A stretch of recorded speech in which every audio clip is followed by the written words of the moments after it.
आज की प्रेस वार्ता में हम आप सभी लोगों का स्वागत करते हैं। आज मंत्रिपरिषद के समक्ष कुल 11 विषय प्रस्तुत हुए और 11 पर मंत्रिपरिषद की सहमति मिल गई। 3-4 विषयों पर हम आपसे बात करेंगे विशेष रूप से। एक विषय खास तौर से हम आज नया विषय आया है जिसके लिए मैंने विशेष रूप से अपने प्रमुख सचिव चिकित्सा शिक्षा को बुलाया। उत्तर प्रदेश वैश्विक क्षमता केंद्र नीति नहीं, मतलब हाँ ये बात सही है। औद्योगिक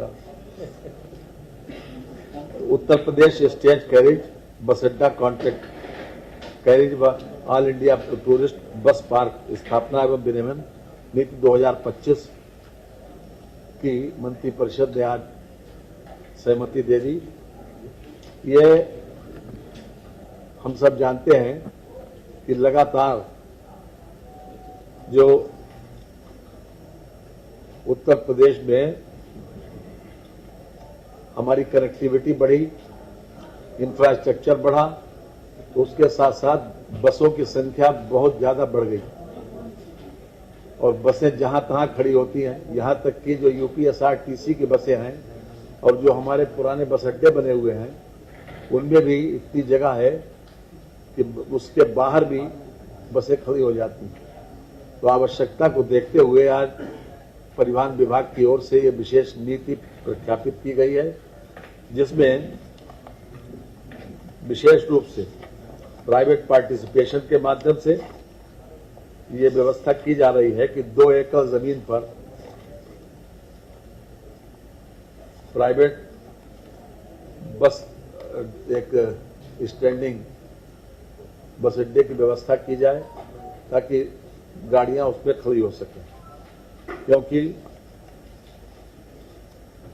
कहीं न कहीं गाड़ियों को खड़े करने के स्थान होता है और रात में दिन में कहीं न कहीं बस खड़ी हो जाती हैं, तो उससे दुर्घटना की संभावना भी बढ़ती है और परेशानी भी। इसलिए प्राइवेट पार्टिसिपेशन को शामिल करके इस नीति को आज प्रख्यापित किया गया है। मंत्रिपरिषद ने इसमें सहमति दी। इसमें एक कमेटी बनी है जिले स्तर पर, जिस दिन से इसका शासनादेश प्रख्यापित होगा उसी दिन से लागू होगी।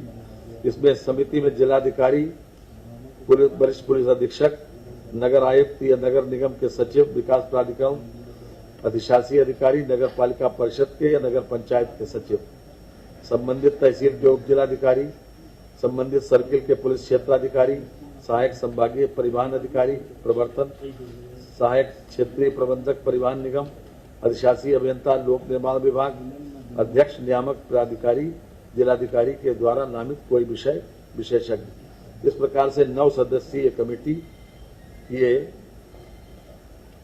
इसके सामने एक प्रार्थना पत्र दिया जाएगा और इस प्रकार की व्यवस्था ताकि वाहनों को, इस प्रकार की बसों को खड़े करने में असुविधा न हो। जी जी,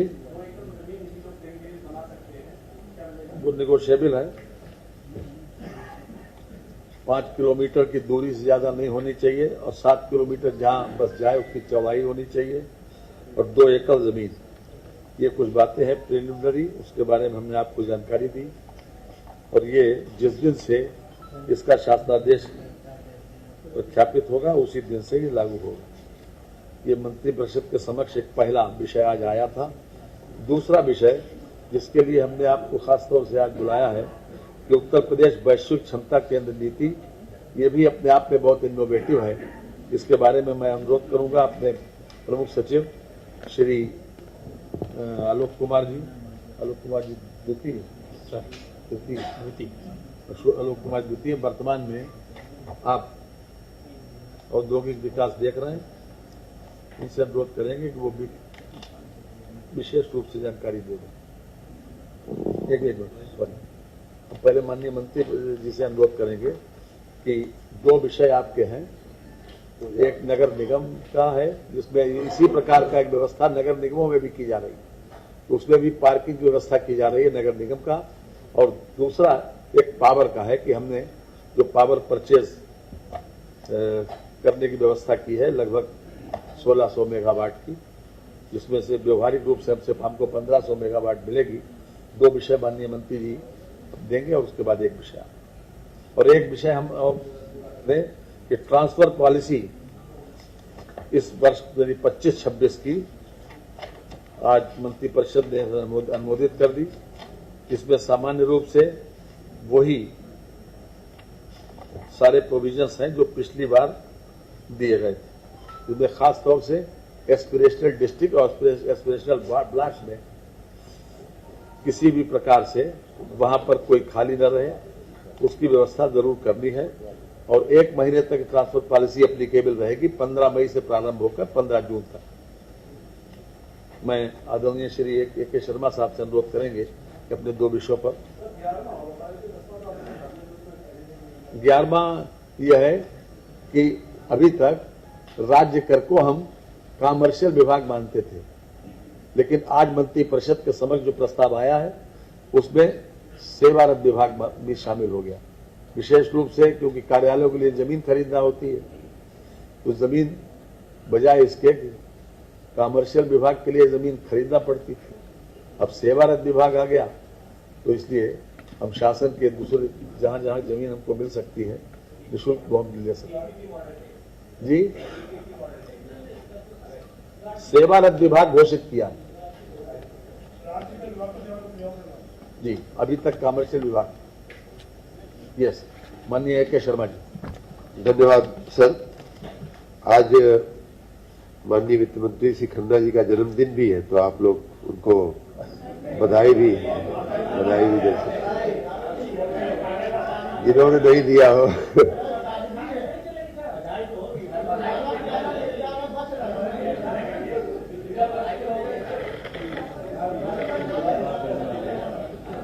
आप सभी का बहुत बहुत धन्यवाद।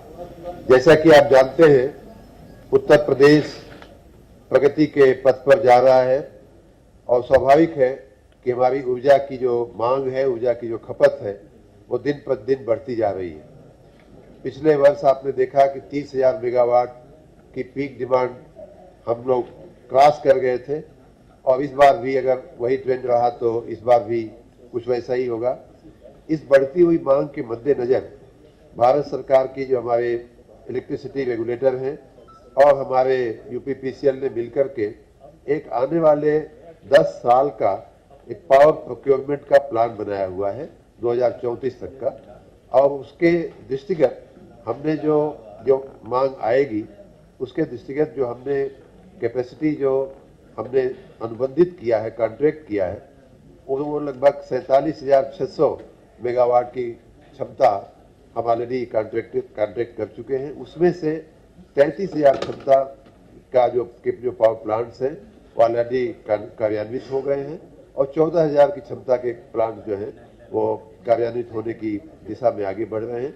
उसके अतिरिक्त ये पाया गया है कि हमारे पास हमें थर्मल, विंड, हाइड्रो और सोलर सभी संसाधनों से अपनी ऊर्जा की उपलब्धि को बढ़ाना होगा।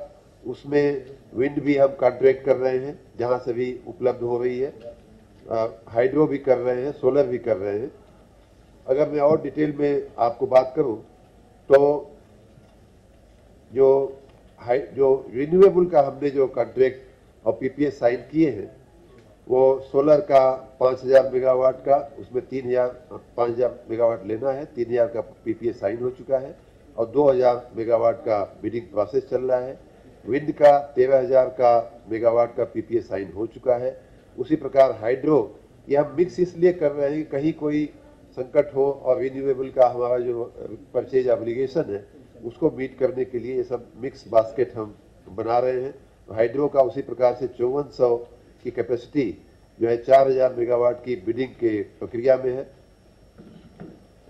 पंप स्टोरेज भी हम लगभग 2500 कर रहे हैं। 2500 में से 2,000 मेगावाट का बिडिंग प्रोसेस जो है लगभग पूरा हो चुका है, एलओआई इशू भी हो चुकी है, और पीपीए जो है साइन होने की दिशा में हम आगे बढ़ रहे हैं। 500 मेगावाट की उसी प्रकार से हम आगे बढ़ रहे हैं।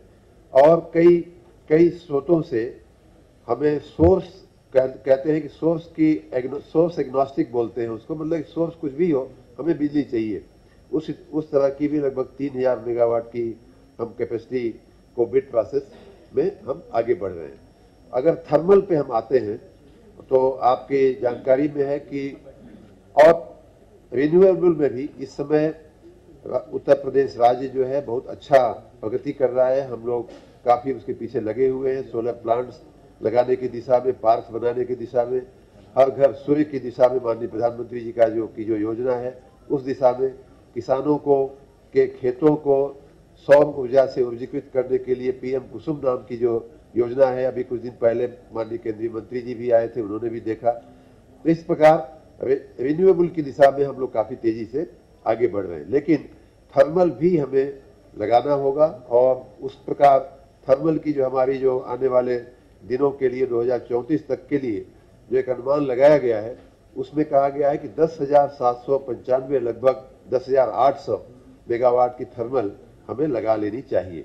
उस दिशा में हमने पिछले दिनों माननीय मुख्यमंत्री श्री योगी आदित्यनाथ जी के नेतृत्व में कई पावर प्लांट्स को हमने ऊर्जीकृत भी किया है, कार्यान्वित भी किया है, जिसमें मेजा 600 मेगावाट का, टांडा 660 मेगावाट का, हरदुआगंज 660 मेगावाट का, ओबरा सी 660 मेगावाट का, जवाहरपुर यूनिट 1 660 मेगावाट की, घाटमपुर यूनिट 1 660 मेगावाट की और खुर्जा 660 मेगावाट की। आने वाले दिनों में हमारे और भी कुछ पावर प्लांट्स जो हैं वो बनकर के तैयार और कमीशनिंग के दिशा में आगे बढ़ रहे हैं और कमीशन हो रहे हैं, जिनमें जवाहरपुर थर्मल की यूनिट 2, ओबरा सी की यूनिट 2, घाटमपुर की यूनिट 2 और 3, पनकी की